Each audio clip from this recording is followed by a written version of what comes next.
In our world today, there's much hate, but there's also love. This is a two-part series, each part portraying a little bit of both. This is Anatomy of Hate. Who are you? My name is Mason Lobajinski. I'm a junior here at Antioch Community High School. My name is Genesis Casillas. You guys will call me Mrs. Casillas. I'm the post-secondary counselor here at ACHS. My name is Mikey Casillas. I'm a senior here at ACHS. Tell me about your experience with hate. Well, being a trans person in today's America, it's not really a shock when you get hate. Like, it kind of comes quite regularly, even when I'm just trying to exist. But I was in my bio class and my gym's first period of the day. And it's always so cold in my bio class.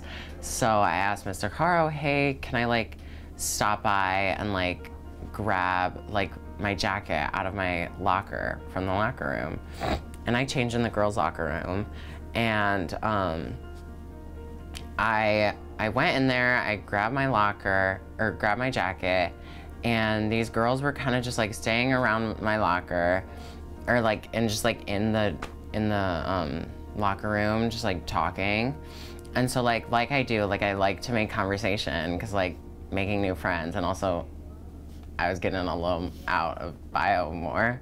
So I was I heard them, they were talking about they were rollerblading, and my gym class was also rollerblading. And I was just trying to hop in the conversation. And so yeah, so they were talking about rollerblading, and I was like, oh my God, I love rollerblading. And this one girl says, I loved when this was an all-girls locker room. So throughout my life, I am a Latina, so I have looked different than my peers typically. One of the stories that comes to mind is the conversation I had with an older male who asked me if I had a more American name he could call me. And really right there I thought, one, I said, no, I don't. I wish I had other words that I could use to really express how that felt at that moment, and trying to address him about what he said. And from that moment on, I have made it my mission as an educator, as a counselor, to really look at equity and inclusion for all students, no matter their background, trying to make sure that I help students learn how to stand up for themselves, which I think I was lacking at that moment. And it's taken years and years of information and training and time to learn how to help students stand up for themselves. And it's still an ongoing process. It's not over yet. Last year, when I was a junior at Antioch Community High School, I decided to go across the street to Walgreens after school one day to get myself an energy drink and to pick up a birthday present for one of my friends. It was a stuffed animal dog with a shark costume on it. Something stupid like that. I was going to get myself an energy drink, and I was in the fridge when I opened the door, and some lady came up behind me and tapped me on the shoulder. And this was still in mask wearing times, so I was startled, one, because someone was touching me, and two, because this random lady was trying to get my attention in the middle of Walgreens. And she looks at me and she goes, "Does your mother know you're dressed like that?"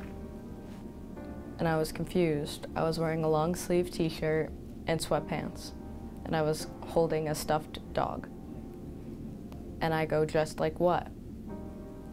And she goes, "Does your mother know you're dressed like a whore?" And I was just a little taken back, and I kind of stepped back, closed the door, and tried to just walk away. And she just let me walk away. She didn't say anything after that. She was just staring at me the entire time. How did it make you feel in the end? What was the need to say that to me? It's nothing I haven't heard before.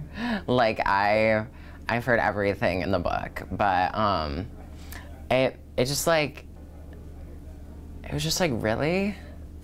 Like, I'm just trying to grab a sweatshirt and just have a chit chat with some girls, because like that's what people do. And like, really, like, you felt that that was necessary? Like, was that really like what you wanted to do? To me, I felt more embarrassed for the girl, because I'm like, how are you that hateful and like so insecure in your own life that that is what you have to be saying? Just another person who just wants to grab a sweatshirt because they were too cold. Oh my gosh. You know, I still think back about it, so it was that impactful for me that I was really bothered. And if he said it to me in the privacy of a conversation, who else is he saying this to? So I was really, really bothered by that. I mean, it isn't the nicest thing to say to someone else, but in the end, I was laughing about it. I told my mom about it. We were laughing about it because obviously she approved of my clothing choice, and there's nothing anyone else can say to me that I haven't already heard. So. This is how much hate is in Antioch. Imagine how much is in our world. Give us hope to treat people with more respect in our communities. Thank you for watching Anatomy of Hate, and go check out Part 2, Anatomy of Love.